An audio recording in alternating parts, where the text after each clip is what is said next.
రాష్ట్రపతి ద్రౌపది ముర్ము ఈ నెల 17 నుంచి 21 వరకు హైదరాబాద్ లో శీతాకాల విడిది చేయనున్నారు. రాష్ట్రపతి విడిది ఏర్పాట్లపై ప్రభుత్వ ప్రధాన కార్యదర్శి శాంతికుమారి అధికారులతో సమీక్ష నిర్వహించారు. రాష్ట్రపతి పర్యటనను సంతృప్తికరంగా నిర్వహించేందుకు అధికారులు సమన్వయంతో పనిచేయాలని, తగిన రీతిలో విస్తృత ఏర్పాట్లు చేయాలని అధికారులను ఆదేశించారు. రాష్ట్రపతి పర్యటనలు, కార్యక్రమాలు, బొల్లారంలోని రాష్ట్రపతి నిలయంలో ఏర్పాట్లపై అధికారులు ప్రోటోకాల్ నిబంధనల పరిధిలో చర్యలు చేపట్టాలన్నారు.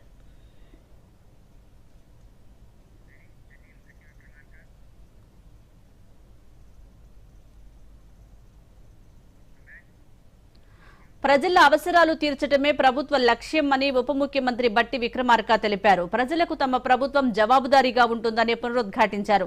ప్రజావాణిలో లబ్దిదారులతో జరిగిన సమావేశంలో బట్టి విక్రమార్క పాల్గొన్నారు. ఈ సందర్భంగా మాట్లాడుతూ ప్రజావాణిలో వచ్చే దరఖాస్తులను పరిష్కరించడానికి ప్రభుత్వం అన్ని విధాలుగా చర్యలు తీసుకుంటుందన్నారు.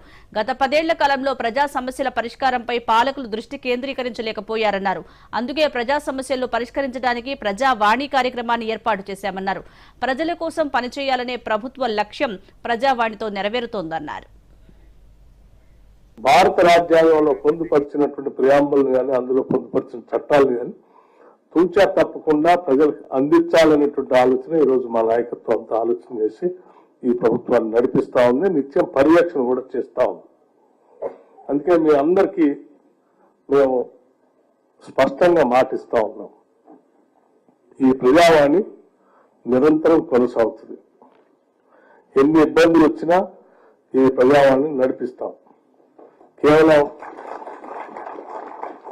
ప్రజల సమస్యల పరిష్కారం కోసం ప్రజావాణి అనేటువంటి నమ్మకం ప్రతి పౌరుడికి రాష్ట్రంలో కలిగే స్థాయి వరకు ఈ ప్రజావాణిని ముందు నడిపిస్తాం.